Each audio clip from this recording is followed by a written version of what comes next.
Hi, thanks for being here. So, I had a conversation over dinner last night, and it made me start thinking when I go to bed, I have this nighttime ritual, and I just kind of hug my pillow and I think, I love this, and I love that, and I love this, and I love that, and I just list all the things of my heart that I love so much. Must take a while. Until I fall asleep. And my friend was talking to me, and he said, well, I've got a nighttime ritual, and I say thank you, and I have appreciation.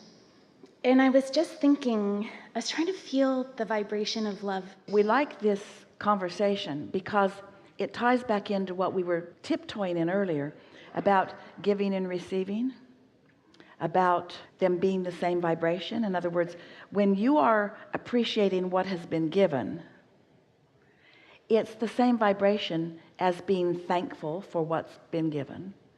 When you are appreciating, your appreciation is going out, so it causes this cycle. You can't be thankful without your appreciation. And think about what the literal fiscal definition of appreciation is. It's adding more to something. And so your question is? I like to feel, forgiveness is, to me, still got victimhood in it, so appreciation is much higher. And so I was wondering, are love and appreciation the same thing? They are equivalent vibrations, but we use the word appreciation more often because it's not as loaded with things. When most people use the word love, they're talking about they're feeling lost love or missing love or not enough love. There's more of a lackful vibration energetically around your planet when the word love is offered. Now, of course, that's not always true. And when you are resonant with love, of course, use the word love. But appreciation is a better word for most people than love because it doesn't bring with it lack. But words don't matter so much. Words don't matter other than that they may prime the pump to a vibration that you've got going. But it's finding that feeling place. So sometimes appreciation of something that's right there, like your pillow, can put you in that vibrational place that will lead to more and more and more. But as you're drifting off to sleep, really, you're wanting to quiet your mind. The quieter you are in your thoughts, when you think about it, your inner being is in this place of non-resistance. Have you ever wanted to go to sleep but you can't? And you really want to go to sleep but you can't? Well, your mind is just too active, so you're not blending with what is sleep. Because sleep in its finest, we've not said this to you before, sleep in its most precise value is attunement or alignment with the energies of your source. That is the whole point. People say, well, what about rest? Well, you're resting while you're sitting here. Your muscles are at rest. In other words, you don't need to sleep to rest. Your body gets plenty of rest. But the benefit of sleep is that it quiets your mind and it gives you a greater opportunity to slow the momentums of unwanted and to pick up the momentums of wanted. So when you slumber, no matter what you're dreaming about, or even really no matter what thoughts come to your mind when you first wake up, you've accomplished a very good thing during sleep, because you have, as you have slept, as you have meditated, you have found resonance or harmony with the source within you. And so the potential for alignment is greater now that you've rested. And think about that. Think about that in terms of action versus allowing, making things happen versus letting things happen.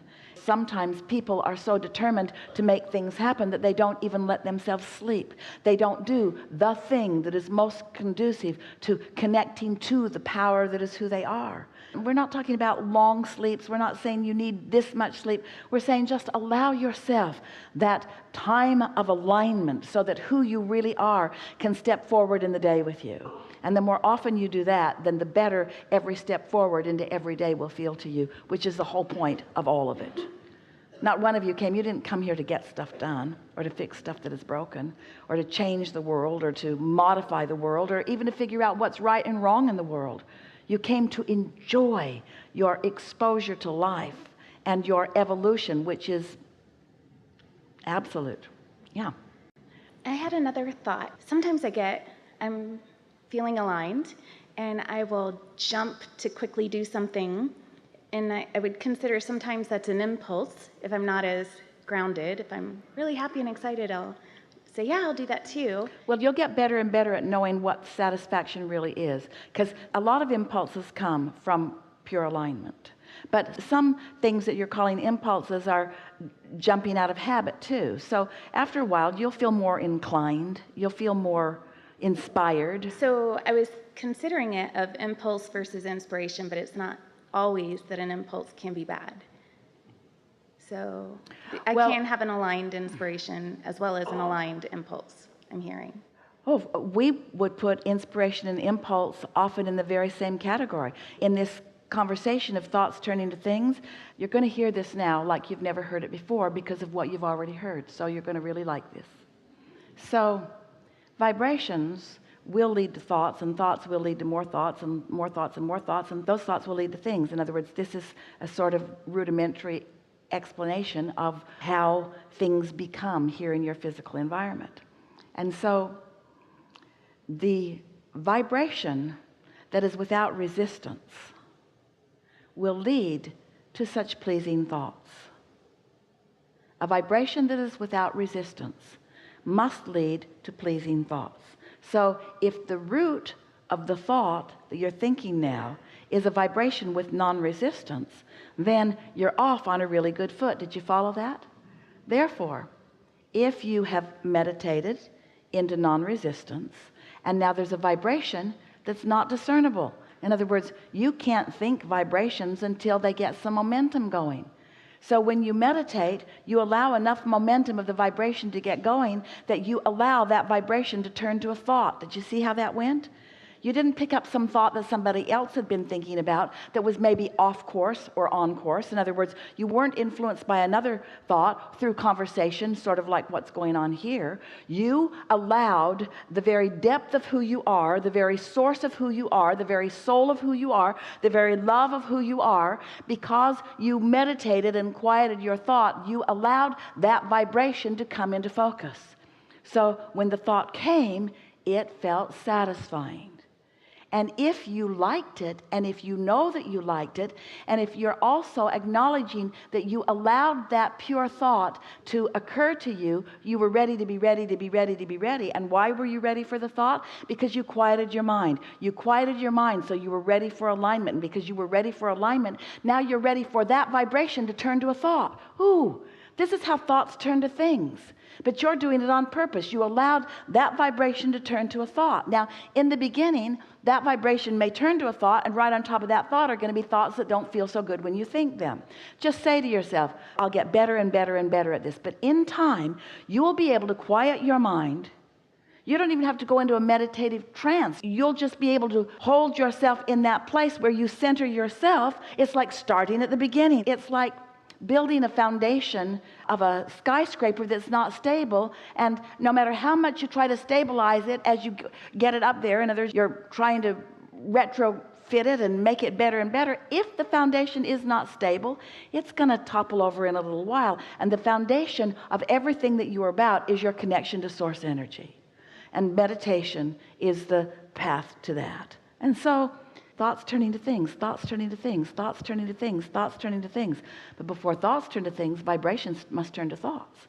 So how are you going to get a good basic thought? How are you going to start with a really good thought? Start with vibration. Start with no thought, and do it every day, and feel the satisfying qualities of it. Feel it.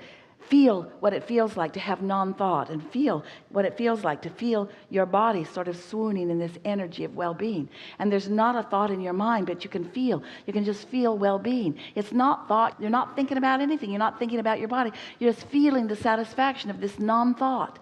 And as you allow yourself to stay there long enough, that non-thought, that vibration that now is being allowed by you to gain positive momentum, because you're not crippling it with a contradictory thought, now it gets enough momentum that you think a thought, a satisfying thought. A satisfying thought. Sometimes that satisfying thought bursts into your mind and you feel like impulsively doing something about it. That's okay, do it. You'll feel more and more of that as you allow this.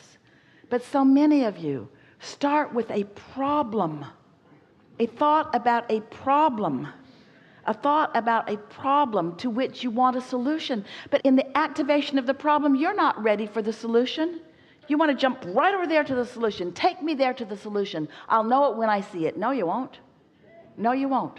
Start over here with non-thought and feel the satisfaction of this one, and then get ready for this one, and then get ready for this one. And then before you know it, it's not just thoughts, it's impulses to move, it's impulses to contact, it's impulses to rendezvous, it's impulses. Your thoughts are turning to things called action. Your thoughts are calling to things like meeting with other people. You see what we're getting at? It's just this evolution of you being guided from the inside out. And where's your inner being getting the information to which it is wanting to guide you? From your vortex. And how did that stuff get into the vortex? You explored enough contrast to put it there. Do you see why you can't get it wrong? And why you never get it done? And aren't you sort of kind of ready to begin to cash in your vibrational chips? Don't you realize how much you've done and how much is there? And aren't you willing to just relax for a little while and get ready to be ready? And to recognize that you're ready and not need to talk to anybody about it. You don't need to write a book about it today. You don't need to make a big hoopla about it. Oh, I had this insight and I must share it with you. They're not ready. No one's ever ready for your insight. Nobody's ever ready for your insight. And so you're always going to be misunderstood. And if you need to be understood in order to feel good, you're screwed. You are. You are. But if you're willing to come into vibrational alignment with who you are and ready to be ready, to be ready, to be ready, and then before you know it, the universe has lined up all these cooperative components who also were getting ready. You got ready for each other. Your soulmates are getting ready for you. You're getting ready for them. You're getting ready for your desires. You're getting ready. You're getting ready. And how do you know you're on the path of getting ready? You feel so good right now. And what does so good feel like? Feels like satisfaction. Sometimes it feels calm. Sometimes it feels interested. Sometimes it feels excited. Sometimes it feels just like hugging your pillow. Feels like lots of different things. Enough? Enough, thank you. Really good. Really, very good. Very good.